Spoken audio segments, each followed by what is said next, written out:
Iya, saudara, saya bersyukur ya, saya dipanggil Tuhan tahun 95.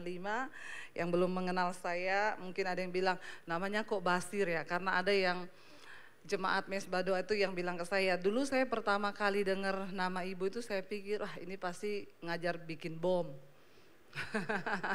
Tapi saudara nggak usah takut ya, karena saya tidak ada hubungannya sama Abu Bakar Basir. Saya bersyukur Tuhan panggil saya tahun 95, saya mengenal Yesus. Ya, saat itu saya berpikir untuk mengakhiri hidup saya karena saya tidak mengenal Tuhan secara pribadi. Saya punya agama tapi saya tidak mengenal Tuhan.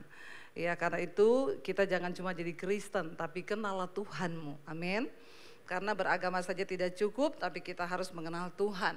Setelah kita mengenal Tuhan, kita masuk lebih dalam, kita jadi tahu menjadi Kristen pun bukan hanya sekedar Kristen, tetapi ada banyak hal yang seringkali kita tidak mengerti, sehingga kita hidup tanpa mengalami pengalaman pribadi dengan Tuhan, dan kita menjadi Kristen yang tidak kuat, imannya lemah ya. Jadi saya bersyukur Tuhan membentuk saya begitu rupa. Pertama kali terima Yesus, saudara, tantangannya langsung mau dibunuh. Bagaimana saya tidak bisa menjadi kuat ya. Tapi karena firman Tuhan berkata iman itu bertumbuh dari aniaya dan pembacaan firman Tuhan. Makanya kalau saudara mau kuat, saya doakan supaya saudara teraniaya. Amin? Enggak ada amin. Ya, yang mau diberkati berapa banyak? Yang mau doanya didengar Tuhan berapa banyak? Alkitab bilang Tuhan mendengar doa orang yang teraniaya. Jadi kalau doanya mau didengar maka harus istri-istri yang teraniaya sama suami berapa banyak?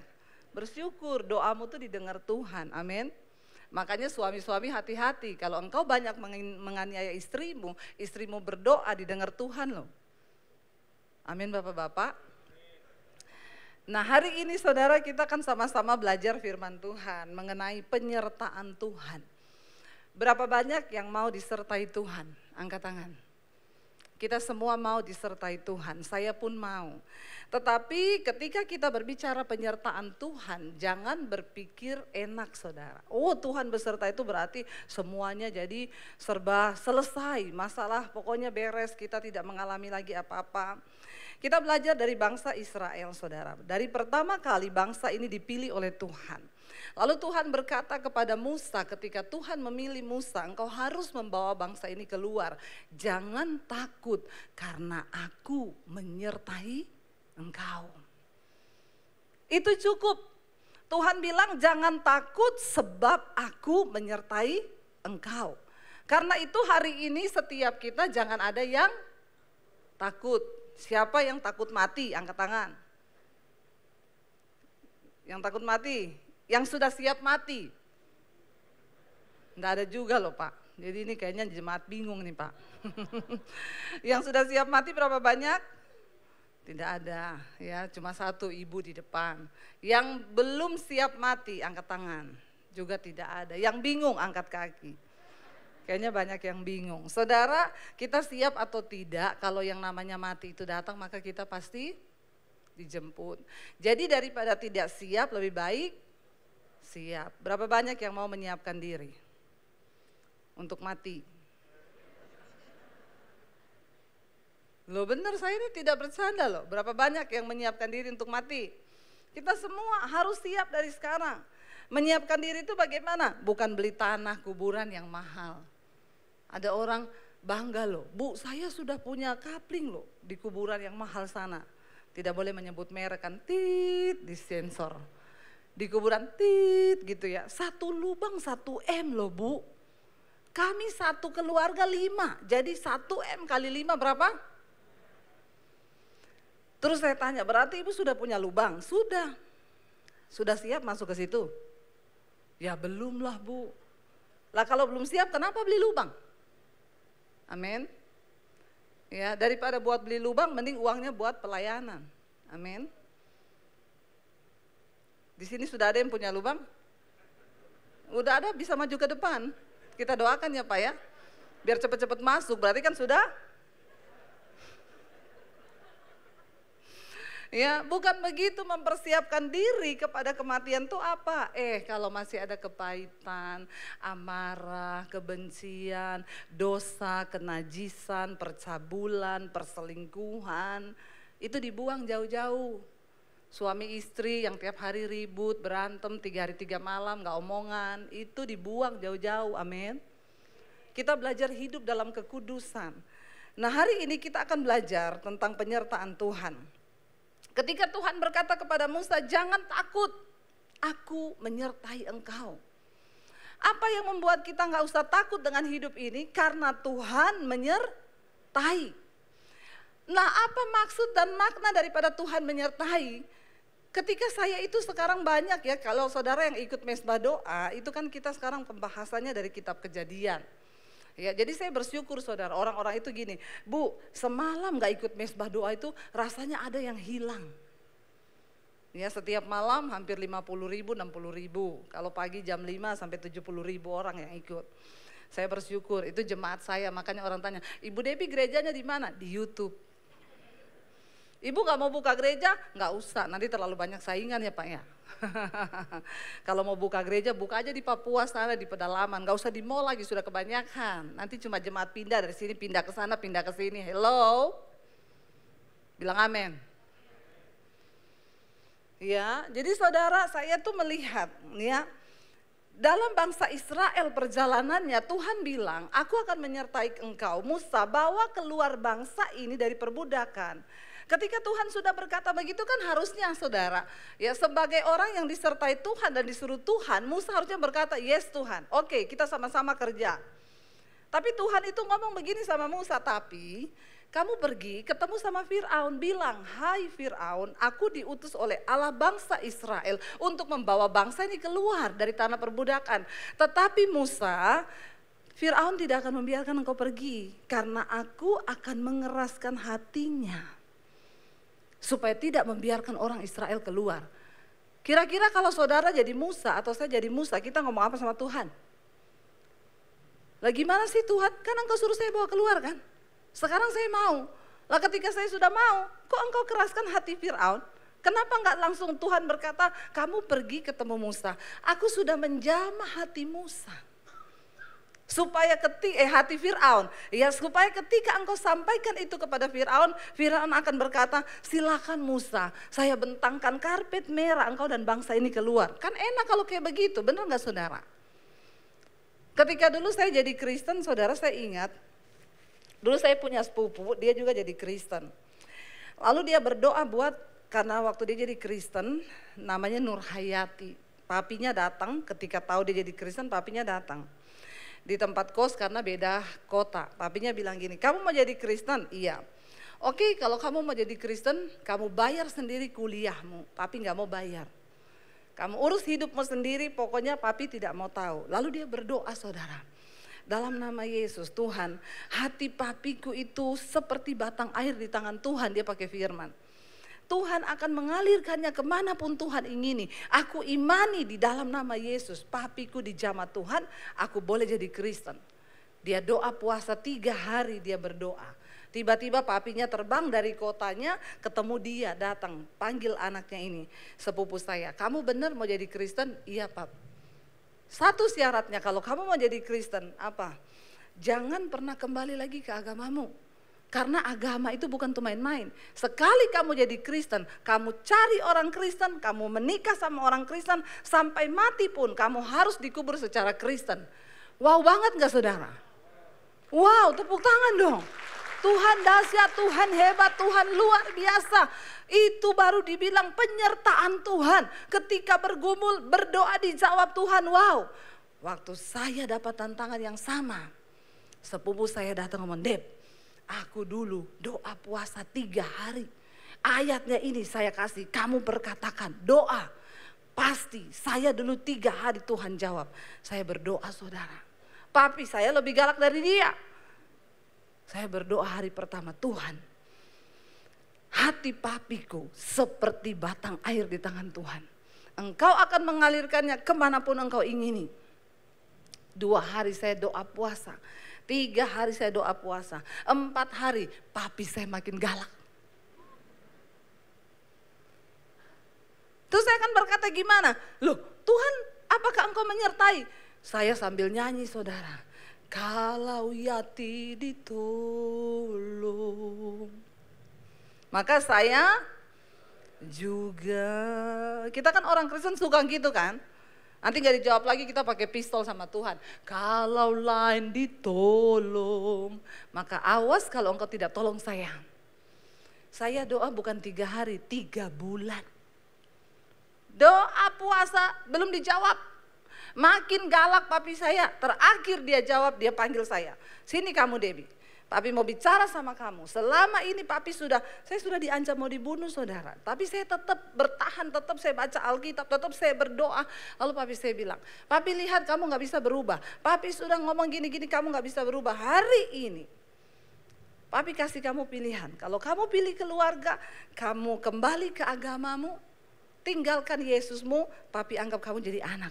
Tapi kalau kamu tetap jadi Kristen, silakan angkat kaki dari rumah ini, angkat pakaianmu, angkat semua-muanya, jangan bawa apa-apa, nggak boleh bawa uang, termasuk ijazahmu, karena papi yang sekolahin kamu. Kamu pergi tanpa ijazah dari rumah ini, saya mau lihat Yesus kasih makan kamu pakai apa. Saya datang sama Tuhan, Tuhan, pergumulannya sama, masalahnya sama. Lebih galak papi saya, lebih lama doa saya, tapi kenapa jawabannya beda? Ketika saya cerita ini, lalu saya diusir dari rumah. Kenapa saudara tidak tepuk tangan? Saya mau tanya, kenapa saudara tepuk tangan? Karena orang Kristen tuh kadang-kadang latah. Suruh tepuk tangan dia. Tapi dia nggak tahu apa yang dia tepuk tanganin. Iya apa iya? Saudara, saya waktu itu bertanya, Tuhan, kenapa berbeda? Kenapa engkau jahat? Saya tidak punya pilihan ketika disuruh memilih, saya masuk di kamar, saya berdoa, Tuhan maksudmu tuh apa? Kenapa Yati cuma 3 hari berdoa puasa engkau jawab dengan enaknya? Papinya bilang, kamu mau jadi Kristen? Silakan, satu syaratnya, jangan pernah kembali ke agamamu, kamu cari jodoh Kristen, kamu nikah secara Kristen, kamu mati secara Kristen.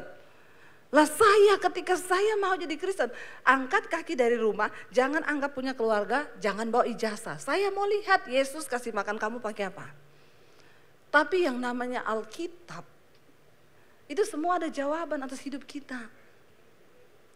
Tuhan berkata setiap orang itu akan dicobai, setiap orang itu memiliki porsi masing-masing. Karena Tuhan setia dan adil, Dia tidak akan pernah membiarkan engkau dicobai melampaui batas kekuatanmu. Ketika kita bergaul dengan firman, saudara tahu waktu saya jadi Kristen, saya itu zaman itu belum ada YouTube. Saya nggak bisa belajar dari khotbahnya Pak Novan, cari apa ya tentang iman. Saya nggak bisa cari khotbahnya Pak Yosia apa ya tentang penyertaan Tuhan. Nggak ada YouTube zaman tahun 95. Jangankan YouTube, HP aja belum ada. Bagaimana saya bisa bertumbuh dengan iman? Karena itu Yesus berkata, lebih baik kalau aku pergi, supaya kalau aku pergi Roh Kudus itu diberikan kepadamu, dan Dia yang akan mengajarkan banyak hal yang Dia terima dari Bapa itu akan disampaikan di dalam hidup kita sebagai orang yang percaya. Katakan amin. Ada Roh Kudus yang akan menerjemahkan setiap firman. Yang saya lakukan apa saudara? Saya baca Alkitab di kamar. Saya dikasih Alkitab dari seorang Kristen. Saya baca Alkitab 1 hari 6-7 jam saya baca di kamar mandi. Karena saya takut ketahuan papi saya. Dia punya pedang panjang 1,5 meter di bawah kolong tempat tidur. Dia punya pistol di lemari. Dan saya takut kalau ketahuan saya Kristen, dia tembak kepala saya. Jadi saya itu cuma berdoa tiap hari, Tuhan saya baca Alkitab. Apa yang bisa memberi kekuatan saya? Saya tidak bisa telepon pendeta siapapun. Kenapa saudara yang ikuti pengajaran saya di mesbah doa setiap malam, saya bilang jangan titip doa sama pendeta. Jangan cari pendeta, karena tidak ada pendeta hebat. Yang ada itu Tuhan yang hebat dengan imanmu yang hebat kepada Tuhan. Katakan amin. Makanya saya tidak titip-titipan doa. Jangan harap saudara datang, Bu Debbie doakan saya ya, atau Bu tolong titip doa ya. Itu HP yang masuk saudara, saya ini HP saya yang masuk puluhan ribu. Ada orang-orang Kristen yang tidak mengerti kebenaran, Bu Tolong doakan suami saya. Suami saya itu belum bertobat, saya minta ibu mendoakan. Saya bilang saya tidak akan bisa mendoakan suamimu, Bu. Kenapa? Karena doa yang didengar Tuhan itu doa yang lahir dari hati. Kenapa saya nggak mau berdoa buat suami ibu? Karena saya tidak punya hati kepada suamimu. Amin, ibu-ibu. Saya tidak mencintai suami ibu. Jadi saya tidak akan berdoa, Tuhan berkati Joni Tuhan. Kenapa saya mau menangis buat Joni? Saya tidak mencintai Joni. Tidak ada nama Joni kan sini? Oh ada? Oh ampun, mana nama Joni? Hah? Oh yang WL tadi, Joni. Ya, maaf saya tidak tahu loh. Ini bukan faktor kesengajaan. Ya, benar nggak saudara? Ya saya tidak akan mungkin berdoa. Dan tidak ada pendeta yang akan berdoa buat saudara dengan menangis bercucuran air mata. Kenapa saudara? Karena Yesus berkata, tangisi dirimu sendiri. Siapa yang bisa memenangkan keluargamu? Engkau dengan Tuhan. Amin. Jangan titip doa, jangan pernah titip doa. Tidak ada pendeta hebat, enggak ada saudara dokter hebat, enggak ada psikiater hebat. Yang ada itu Tuhan yang hebat. Waktu imanmu bangkit, waktu engkau ngerti kebenaran, maka engkau akan mulai mengenal Tuhan. Kenapa saya selalu orang konseling, Bu cari Tuhan. Bu berdoa, saya sudah berdoa Ibu Debbie, cari Tuhan sampai engkau ketemu. Itu jawaban saya. Supaya engkau mengalami Tuhan. Kenapa? Karena kita semua punya kesempatan dan hak istimewa untuk datang kepada Tuhan secara pribadi. Engkau harus mengalami Tuhan. Ya, ketika Musa dikatakan Tuhan, bawa bangsa ini keluar, engkau temui Fir'aun, engkau katakan kepada Fir'aun, Allah Israel menyuruh aku untuk membawa bangsa umat kesayangannya keluar dari tanah perbudakan di Mesir. Tapi Tuhan bilang, tapi Fir'aun gak akan kasih engkau bawa karena aku akan mengeraskan hatinya. Mumet gak ikut Tuhan itu? Kalau engkau tidak mengerti, engkau pusing. Saudara hari ini ada masalah dalam keuangan, saudara pengen cepat-cepat minta didoakan, kalau perlu ditopang doa supaya hari ini ada masalah, besok selesai. Iya apa iya? Hari ini utang, pengennya besok? Siapa yang begitu? Angkat tangan. Semua kita, tapi kita lupa cara kerja Tuhan gak seperti itu. Saya ini ikut Tuhan. Penderitaan toh isinya. Menderita terus saya ini saudara, sampai saya mau bersaksi kepada saudara, saya ini baru mengalami yang namanya berkat Tuhan itu awal pandemi. Bahkan pandemi, saya berkata kepada suami saya, waktu itu semua jadwal cancel. Kita hidup dari melayani Tuhan. Dan kita bukan full time di salah satu gereja. Kami ini full heart, dari dulu saya ini penginjil, keliling saudara.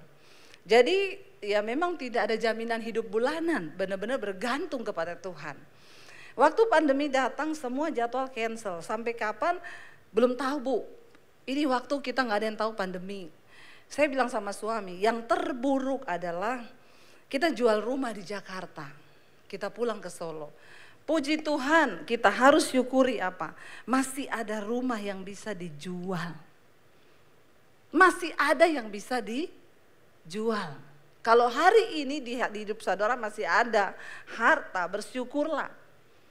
Nah karena waktu itu saya tidak punya investasi emas, ya yang bisa kami jual rumah. Saya sih punya emas nih, 80 kilo emas. Mas Daniel. Tapi harganya nggak naik saudara. Beratnya naik terus, harganya makin turun. Terjadi penyusutan. Ya, dan memang tidak bisa dijual kan. Nah saya waktu itu bilang kita cuma punya rumah, kita jual rumah, kita pulang ke Solo. Entah kita memulai hidup bagaimana, nggak ada yang tahu. Siapa yang menyangka memang dari 2019 saya sudah dapat tuntunan Tuhan.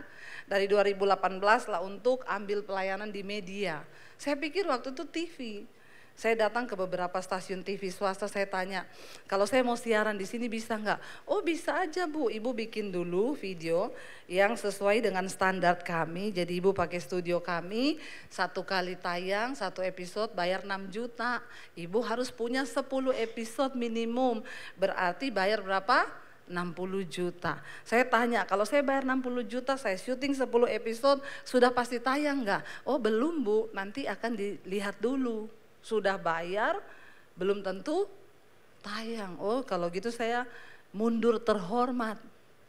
Pertama uangnya siapa 60 juta.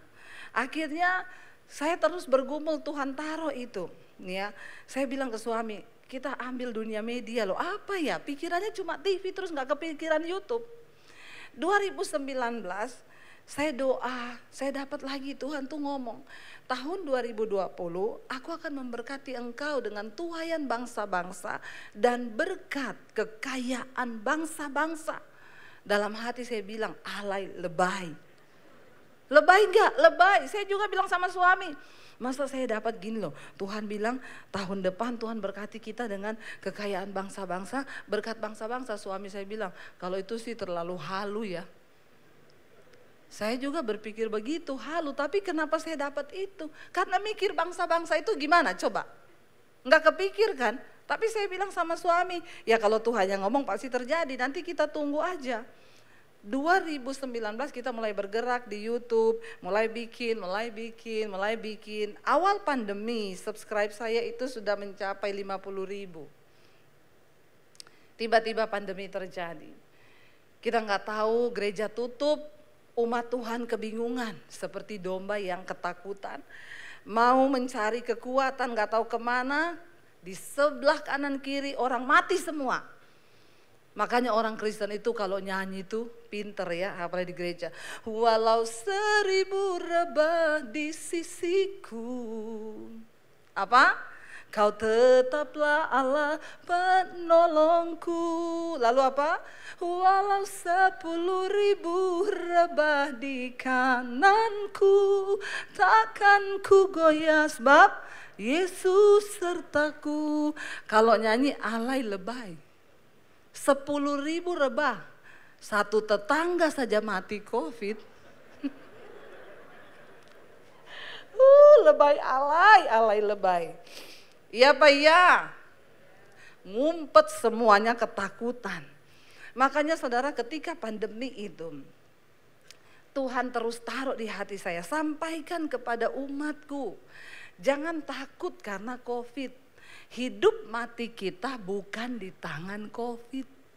Kalau belum waktunya mati, biar kena COVID berkali-kali tidak mati. Saya sama keluarga kita ini bintang 3 COVID.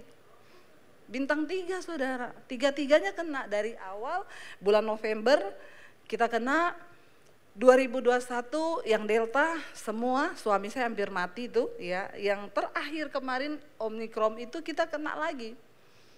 Saya itu waktu itu tanya, Tuhan kenapa kita kena terus? Tuhan bilang karena itu varian baru.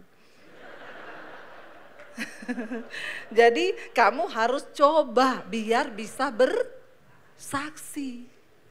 Karena saya ingat awal pandemi ketika banyak hamba Tuhan mati, saya juga berdoa, Tuhan kalau Tuhan mau izinkan saya kena, gak apa-apa Tuhan, untuk bersaksi saya rela, saya siap. Gak apa-apa saya mau kena, dan kita kena itu November.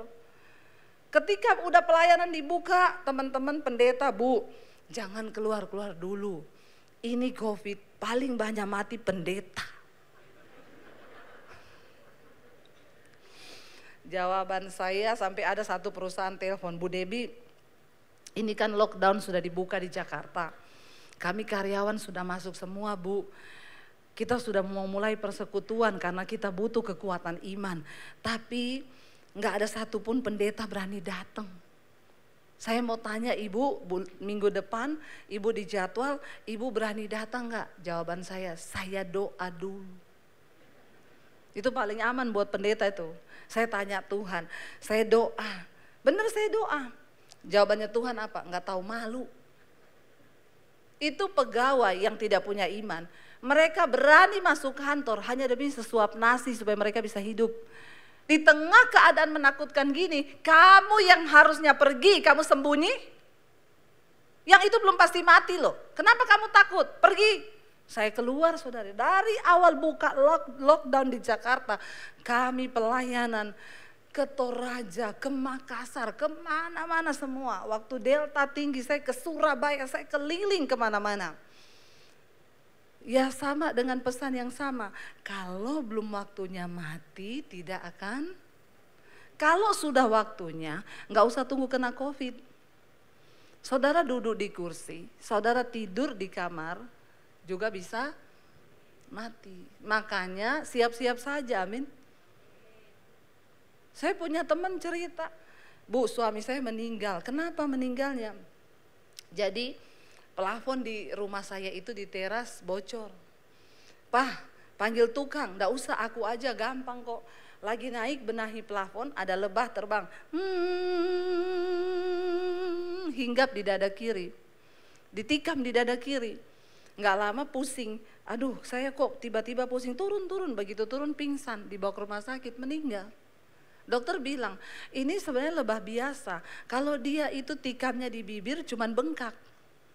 Tapi dia tikam pas di pembuluh darah yang di jantung. Jadi racunnya mati, masuk jantungnya langsung mati berhenti. Mungkin istrinya berpikir, kalau saya tahu, saya suruh tukang. Supaya yang mati? Lo jujur enggak? Jujur. Tapi saya bilang kalau yang naik tukang ceritanya berubah. Suami saya mati, kenapa? Ditikam lebah, lagi tidur, lebah masuk kamar. Atau lagi mandi. Persoalannya bukan tukangnya, bukan lebahnya, tapi sudah waktu. Amin. Makanya bapak-bapak bertobat. Loh kok larinya ke bapak-bapak? Karena engkau tidak pernah tahu kapan waktunya dipanggil Tuhan. Tapi lebah tahu juga hidupmu. Hati-hati bertobat. Ya saya kemarin cerita saudara. Ada orang, Bu, saya tuh sejak kena COVID. Jadi dia tuh kena COVID ceritanya. Koma. Baru-baru ini belum lama. Padahal udah COVID ini kan kayaknya sudah tidak ada ya. Dia kena, Tuhan izinkan tapi koma, dibawa lari ke rumah sakit, sampai di rumah sakit dia koma, dipasang ICU. Lalu dimasuk ke ICU, 2 hari di ruang ICU tidak sadarkan diri, akhirnya sadar. Ya mamanya sempat telepon saya minta didoakan, anak saya bu anak saya, Bu enggak usah takut. Kalau belum waktunya mati tidak akan mati. Kalau sudah waktunya ibu siap-siap kita doakan. Lalu berdoa sudah selesai 2 hari, Bu puji Tuhan dia sudah sadar. Anak ini sadar, dia kembali bekerja, telepon saya, Bu Debbie, saya heran. Sejak saya sadar dari COVID, saya bisa lihat setan. Nggak tahu kenapa, jadi dia waktu di ruang ICU, dia cerita. Dia tuh seperti tenggelam di dalam air yang dalam gitu di sungai, lalu dia nggak bisa napas. Tiba-tiba ada orang laki-laki badannya bersinar itu datang, ketemu dia dan ngomong, kamu belum waktunya mati, kamu kembali ya. Lalu dia didorong, dia keluar dari air itu dan akhirnya dia hidup. Tapi setelah dia sadar, dia bilang, dia tuh lihat setan kayak lihat orang. Jadi dia bilang dia ke rumah sakit, di rumah sakit itu kayak pasar Bu, isinya setan semua. Dari mulai setan yang tuyul-tuyul anak kecil, sampai yang model kuntilanak gendong anak, sampai yang tangan berjalan, sampai yang kepala tanpa badan, itu semua dia lihat. Lalu dia bilang, tapi saya pergi ke Curug ya Bu sama suami saya. Itu setan di hutan beda sama setan di kota. Setan di hutan itu yang apalagi yang di Curug itu saya lihat Bu. Itu mereka kayak makhluk yang kecil-kecil terbang. Tapi yang di bawah pohon penunggunya Bu. Serem, modelnya makhluk, ada tanduknya banyak Bu. Matanya menyala merah gitu melihat ke saya. Sampai saya pikir kok setannya kayak begini, saya bilang itu beda. Makanya Alkitab bilang ada roh-roh jahat, ada penghulu-penghulu, ada penguasa-penguasa. Saya bilang kalau yang begitu tuh itu penguasa atau roh teritorial di suatu tempat. Beda sama setan di kota. Makanya saudara kalau pergi ke hutan kemana harus berdoa minta tutup bungkus. Walaupun saudara nggak bisa lihat setan, tapi memang setan itu ada. Ya, tapi kalau orang kota kayaknya udah nggak peduli setan. Sekarang malah kalau foto ada setan seneng loh. Viral loh, bener nggak? Dia selfie gitu ya, lagi nge-vlog ada setan, penampakan. Malah dicariin setan, biar viral dia. Ya, dia datang ke curug udah foto-foto, kayaknya setannya juga mau ganggu, udah males ya. Kata setan, kayaknya dia lebih kesetanan daripada kita. Makanya kasihan setan yang di kota itu sudah hilang pamor, tidak berwibawa lagi saudara. Karena manusia lebih setan dari, lihat kanan kirimu, siapa tahu ada setan. Jangan ngomong, suami saya ini setan banget bu. Di sini nggak ada ya. Lalu dia bilang gini, dan bu saya itu bisa lihat orang loh. Orang itu kalau ada kuasa gelapnya, saya tahu bu. Nanti ada yang hitam, ada yang putih, ada yang terang bersinar. Terus saya pernah lihat bu, ada satu laki-laki itu di kakinya diganduli, ada satu makhluk gantungan di kakinya. Itu mukanya perempuan tapi badannya itu kodok. Saya bilang itu roh persinahan, kalau di Alkitab tuh kodok itu lambang roh persinahan. Tapi kepalanya perempuan bu. Terus saya bilang harusnya kalau ada yang begitu kamu doakan. Oh iya bu, saya panggil dia. Saya tanya kamu dari mana? Ada setan loh ngikutin kamu. Terus saya doain bu kakinya, setan tuh gak mau lepas bu, saya tengking dalam nama Yesus, dalam nama Yesus. Saya lepaskan pegangannya, akhirnya dia hilang, pergi. Tapi kan kalau orang itu gak bertobat, balik lagi kan, malah ajak 7 yang lebih jahat. Kodok, katak, biawak, semua diajak. Ya, semua komodo, datang semua, buaya. Ya, tapi katanya buaya itu binatang yang paling setia selama ada di air. Karena kalau dia keluar jadi buaya, di sini tidak ada buaya darat. Saudara, saya bilang sama dia gini, terus kenapa? Bu, bisa didoain gak saya? Saya mau ditutup. Saya enggak mau lihat-lihat kayak begini bu, bukan saya takut bu. Tapi gak nyaman aja, saya gak damai. Bayangkan tiba-tiba lagi jalan ada kepala muncul. Ada ini. Terus saya bilang ya kalau saya sih kamu suruh tutup saya, aduh. Saya juga baru kali ini ada orang minta begini. Kalau saya suruh tutup pintu, saya tutup pintu itu. Masalahnya tutup begini nih saya enggak sakti kan. Tapi saya bilang kita punya Roh Kudus, nanti kita berdoa. Kalau itu bukan dari Tuhan, nanti Tuhan tutup. Tapi saya tanya dia, tapi harusnya kalau kamu sejahtera jangan ditutup. Justru kamu pakai buat karunia doa pelepasan. Ya kalau dia belum ditutup saya kesini saya ajak loh dia ini. Biar dia lihat bapak-bapak yang ada kodok-kodok ini. Siapa aja ini ya. Dia tahu pasti nih, yang gantung di kepala kodok, di sini kodok, katak, biawak, ya itu tadi. Ya, jadi tinggal kita lihat aja, kita panggil kan enak gitu ya. Tapi dia nggak mau, nggak bu, saya terganggu sekali. Akhirnya kita berdoa, minta Roh Kudus hadir, ya saya mengurapi. Berapa hari lalu saya telepon, gimana? Puji Tuhan bu, sekarang nggak pernah lihat-lihat lagi. Saudara, tapi loh di alam roh itu seperti itu. Makanya ya kita ini harus sungguh-sungguh dengan Tuhan. Ini tadi kenapa lari ke kodok ya kesaksian saya ya. Jauh banget ya larinya ya. Lalu saudara, Tuhan berkata kepada Musa, kamu bawa bangsa ini keluar. Tapi aku akan mengeraskan hati Fir'aun. Sehingga cukup lama Musa harus bergumul. Terjadi tulah yang pertama, tulah kedua, tulah ketiga, tulah keempat, tulah kelima. Semua perbuatan besar dan ajaib sudah terjadi. Tapi tetap Fir'aun tetap hatinya dikeraskan Tuhan. Saudara, penyertaan Tuhan bukan membuat hidup kita itu tidak mengalami masalah. Penyertaan Tuhan bukan jaminan engkau tidak akan mengalami persoalan. Penyertaan Tuhan bukan berarti hidup kita mulus tanpa godaan, tanpa tantangan. Kita belajar bangsa Israel mengalami hal itu. Supaya apa? Mari kita lihat bersama saudara, kita baca dalam Keluaran. Ya, kenapa Tuhan izinkan ya Musa itu harus bergumul dengan sampai tulah yang ke-10, kematian anak-anak sulung di Mesir. Keluaran pasal 14 ayat yang ke-31, kenapa Tuhan itu mengizinkan itu semua terjadi?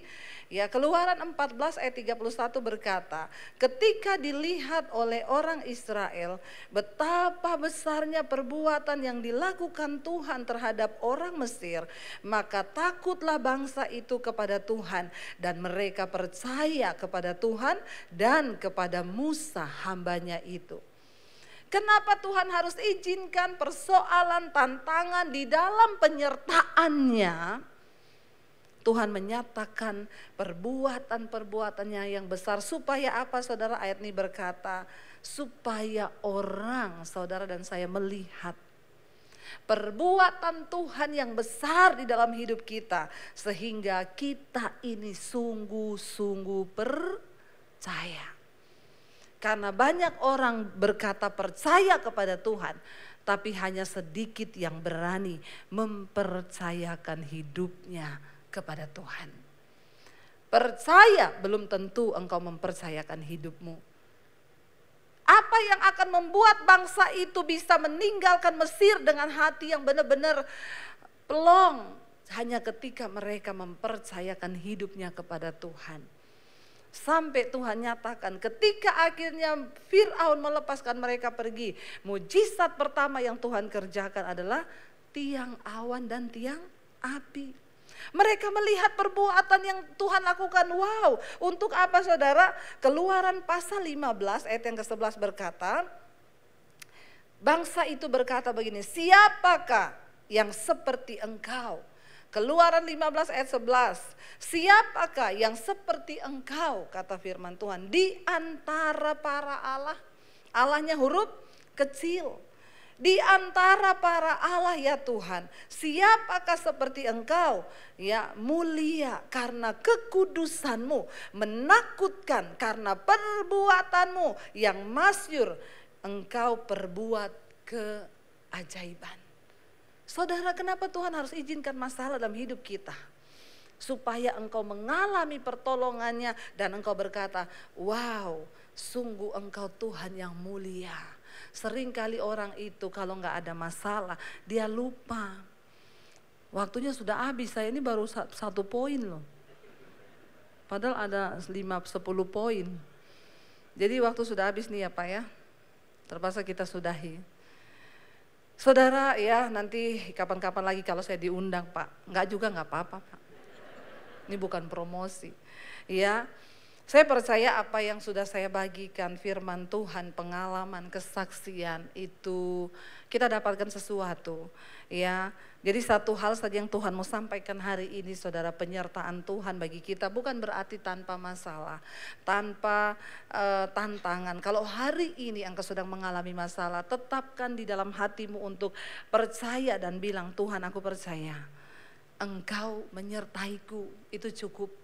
Walaupun aku harus menghadapi ini, saya tinggalkan keluarga, saya undang para imam musik ya, dan Bapak Joni maju ke depan.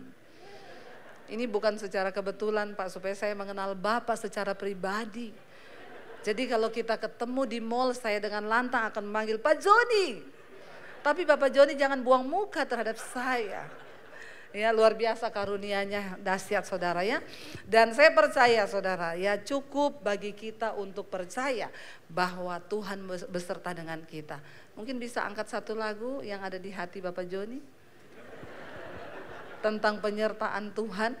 Ya, lagunya NDC dong, apa ya? Saya takut nanti saya salah bawa lagu di sini.